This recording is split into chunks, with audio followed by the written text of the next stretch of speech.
नमस्कार, one India Hindi में आपका स्वागत है। मैं हूं शिखा धूरिया।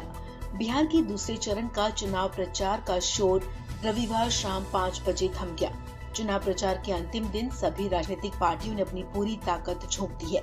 आपको बता दें कि दूसरे चरण में 17 जिलों की 94 सीटों पर 3 नवंबर को होने वाले चुनाव में 1463 उम्मीदवार अपनी किस्मत आजमा रहे हैं। इस दौर के प्रचार में आरक्षण, पुलवामा, पाकिस्तान और धारा 370 जैसे राष्ट्रीय मुद्दे सबसे ज्यादा हावी रहे।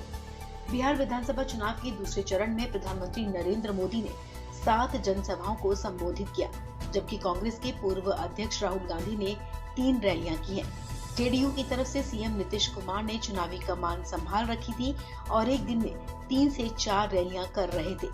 वहीं आरजेडी की तरफ से तेजस्वी यादव ने एक दिन में 15 से 16 रैलियां की और शनिवार को तो उन्होंने 19 जनसभाएं संबोधित कर अपने पिता लालू यादव के एक दिन में 17 रैलियां करने का रिकॉर्ड ही तोड़ दिया।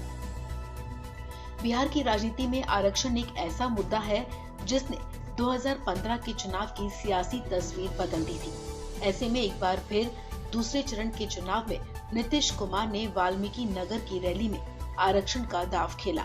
नीतीश ने यहां कहा कि जिसकी जितनी आबादी हो उसे उसी अनुपात में आरक्षण मिलना चाहिए। वहीं प्रधानमंत्री मोदी ने दूसरे चरण में दरभंगा से छपरा तक की रैली में आरक्षण के मुद्दे को जमकर उठाया। पीएम मोदी ने कहा कि हमारी सरकार ने सवर्ण गरीबों के लिए जो 10% आरक्षण की व्यवस्था की है, उसका लाभ समाज के युवाओं को मिलना तय है।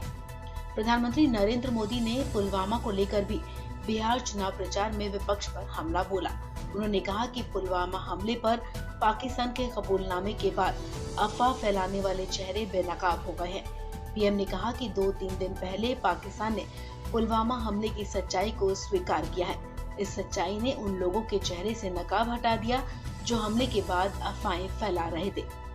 इसके अलावा बिहार चुनाव में जम्मू कश्मीर से धारा 370 के मुद्दे का भी पीएम मोदी से लेकर बीजेपी के तमाम नेताओं ने जिक्र किया। पीएम मोदी ने कहा कि जब जम्मू कश्मीर से धारा 370 हटाई गई थी तब भी इन्होंने कहा कि आग लग जाएगी, खून की नदियां बह जाएंगी, लेकिन घाटी से धारा 370 हटाने के बाद विरोधियों की तमाम आशंकाएं बेकार साबित हुई। पीएम ने कहा कि आज जम्मू कश्मीर और लद्दाख शांति से विकास के नए पथ पर अग्रसर है। बिहार चुनाव के दूसरे चरण के चुनाव प्रचार में सरकारी नौकरी के साथ रिटायरमेंट का मुद्दा भी काफी छाया रहा।